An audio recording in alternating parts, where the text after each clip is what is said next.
The next thing I want to get into,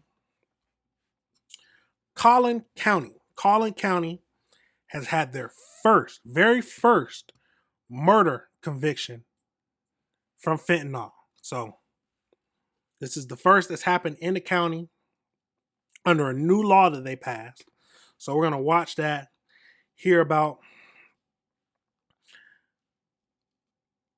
how a woman, 25-year-old, gets charged for a fentanyl murder in Collin County. But let's get right into it. A Collin County family says there is now a sense of peace after the woman who gave their son fentanyl was convicted of murder. It's the first conviction in Collin County under a new law aimed at targeting the people who deal the highly potent drug. Fox 4's beautiful law. You need to target the people who are serving and who are selling this fentanyl, serving fentanyl. It's the only way we can stop this.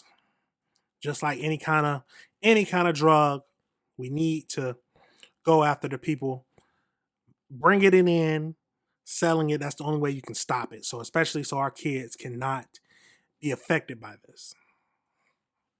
It's what we have to do to protect the young ones. Peyton Yeager reports.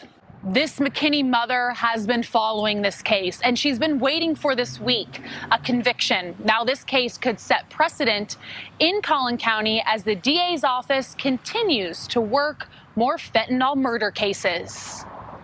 And my husband went to go check on him and found him. We thought he was asleep.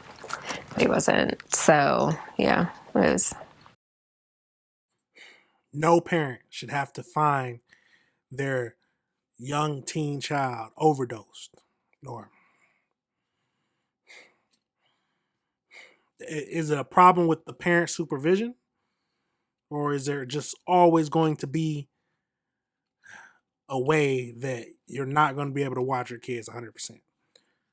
Of course, you're not going to be able to watch your kids 100% of the time.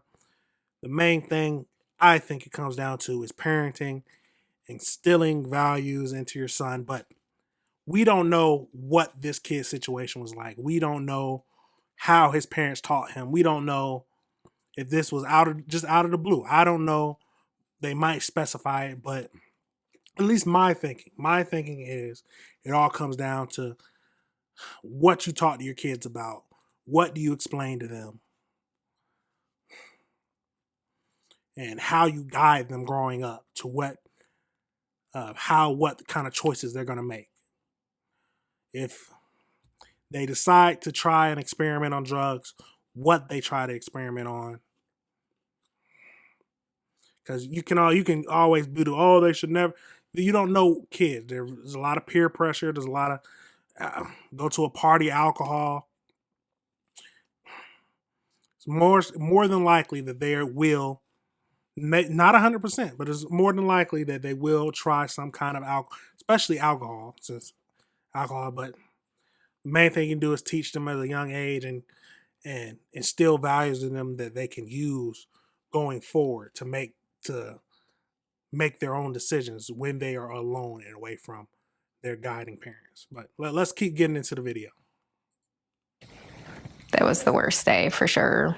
September 18th, 2023, Lindsay Pultz's son, Mitchell, was found dead from a fentanyl overdose. The 17-year-old McKinney High School student had a passion for sports, but behind the curtain, Mitchell was struggling with a drug addiction. To be honest, we didn't know what to do. We didn't know where to go. We didn't know how to get help.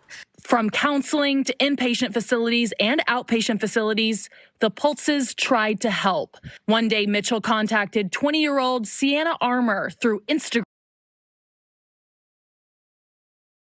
and through Instagram. That's how they're getting their drugs nowadays. Watch your kid. That's all I can say is watch your kids' social media. Some will say, "Oh, you're too strict and you can't be always hovering over them," but there's always someone we just clearly seen that you can find drugs on Instagram, social media, and there are people who are willing to give it to you. 17-year-old if you were 15 on there, if you would still be able to. It just depends on how she feels. The person selling the drugs, she, him, whoever it is. But let's keep finishing up the video. Purchased what ended up being a lethal dose of fentanyl. Armour was later arrested and charged with murder. The stress has stopped. The constantly checking the status of the case has stopped. This week, Lindsay Pultz walked out of the Collin County Courthouse with a sense of peace. Armour pleaded guilty to murder, the first fentanyl murder conviction in Collin County under the new state law. Prosecutors can pursue the charge of murder when someone dies as a result of fentanyl distribution. Armour was sentenced to 25 years in prison. Pultz admits she hoped for more time, but the plea deal does remove some uncertainty. We didn't have to deal with a trial. We didn't have to deal with appeals or this being the first case. How is the jury even going A plea deal is always a definite. Yes, they sign a plea deal. Yes, they're going to go to jail. You're never going to get as much time as the max, of course, because it's a plea deal. And maybe they were right, yeah, to go with it because, yes, it's the first kind of this kind of case they're dealing with. But all parents would say the same thing. Oh, I don't think they felt like they got a long time because you lost a child, of course. But at that point, do you think life for life is enough? If your child died, do the person who caused that deserve to have their whole life in prison? Pretty standard if it was cold-hearted. But let's finish up this video. Look at it or think about it? Instead, one of the last things Armour heard before her time started was Pultz's impact statement in the courtroom. Pultz tells Fox 4 over the last year, the tone in her script changed from anger to showing more grace, hoping instead Mitchell's 17 years of life will be remembered. I do think we got justice.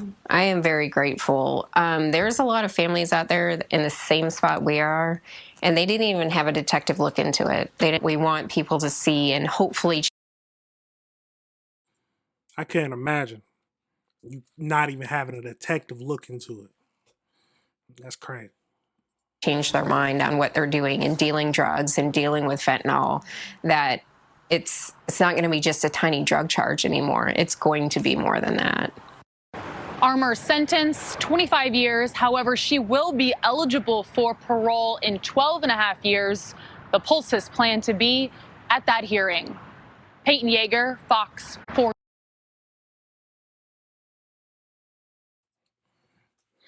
Now, yes, this is the first charge for fentanyl murder that they've done.